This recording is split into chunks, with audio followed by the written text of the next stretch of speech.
I have a great time with my life, and I want to share it.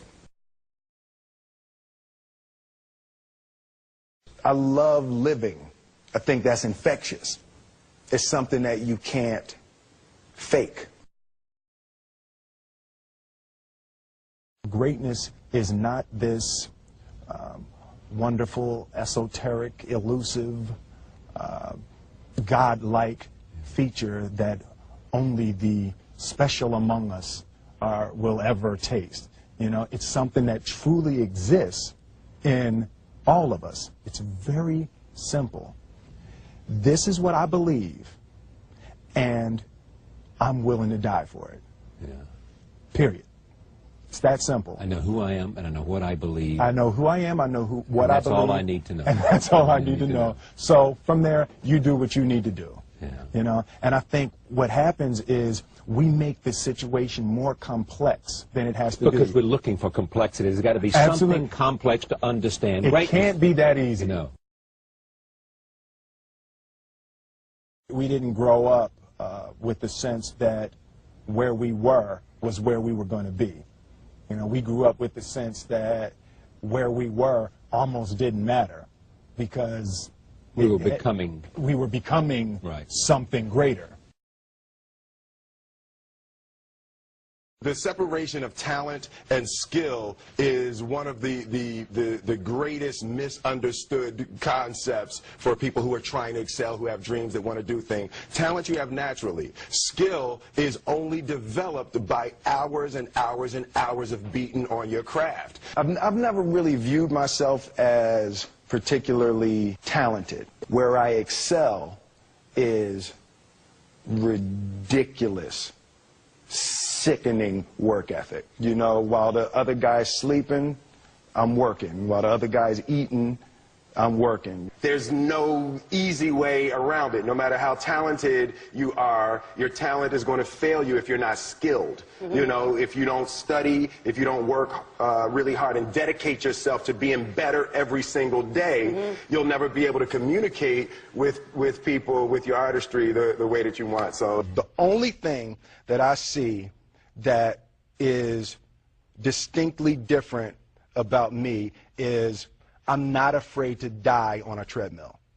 You might have more talent than me, you might be smarter than me, but if we get on the treadmill together, right, there's two things. You're getting off first, or I'm going to die. It's really that simple. One summer, his dad tore down a brick wall on the front of his business and told 12-year-old Will and his 9-year-old brother to rebuild it, a job they said was impossible. It took them a year and a half, but they did it. And he said, now don't you ever tell me it's something that you can't do. You don't try to build a wall.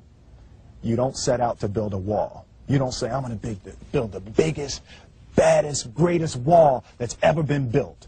You don't start there. You say, I'm going to lay this brick as perfectly as a brick can be laid. And you do that every single day. And soon you have a wall. And soon you have a wall. you know, it's an idea that my grandmother always had, that, you know, if you're going to be here, then there's a necessity to make a difference. She always instilled the responsibility, the spiritual responsibility that you have to make every group you come in contact with better. I want to do good. Yeah. I want the world to be better because I was here. I want my life, I want my work, my family, I want it to mean something. And it's like, it has, if you are not making someone else's life better, then you're wasting your time. You know, like your life will become better by making other lives better. I want to represent an idea. I want to represent possibilities. I want to represent the idea that you really can make what you want. One of my favorite books is The Alchemist, Paulo Coelho. And that's just, I just believe that. I believe that I can create whatever I want to create. The first step before anybody else in the world believes it is you have to believe it. There's no reason to have a plan B because it distracts from plan A. I think that there's a certain delusional quality that all successful people have to have.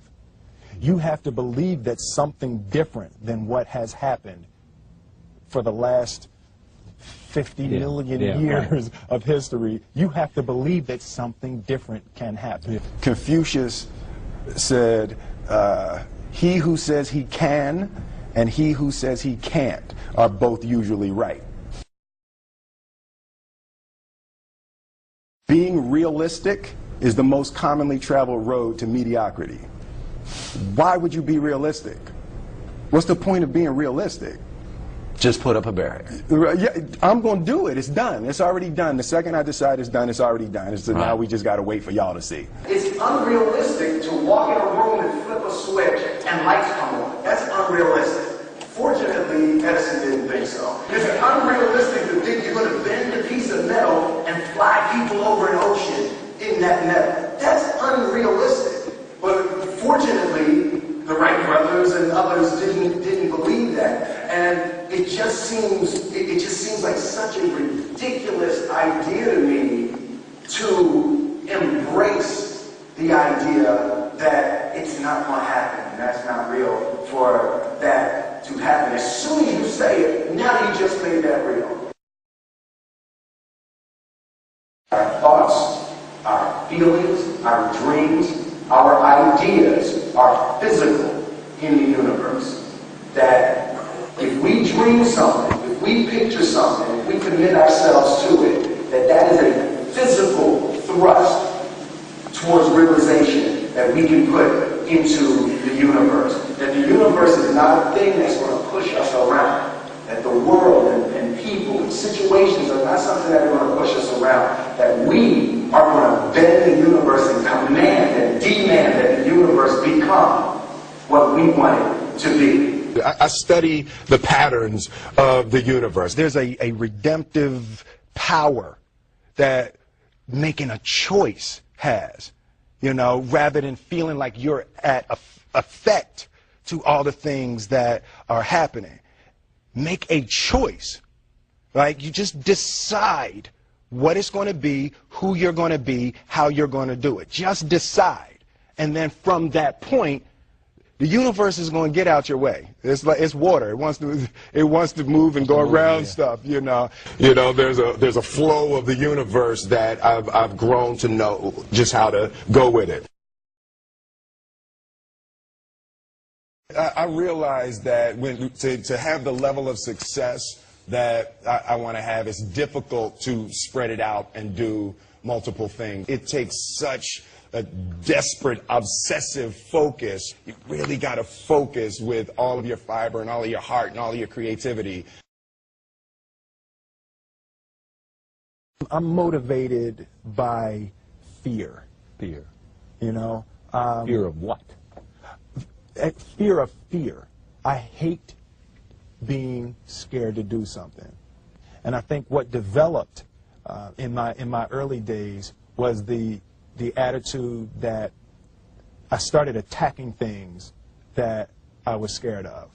It was Franklin Roosevelt said the only fear you have to fear is fear itself. Absolutely. Remember that? Absolutely. Yeah. You can't be scared to die for the truth. The truth is the only thing that's ever going to be constant.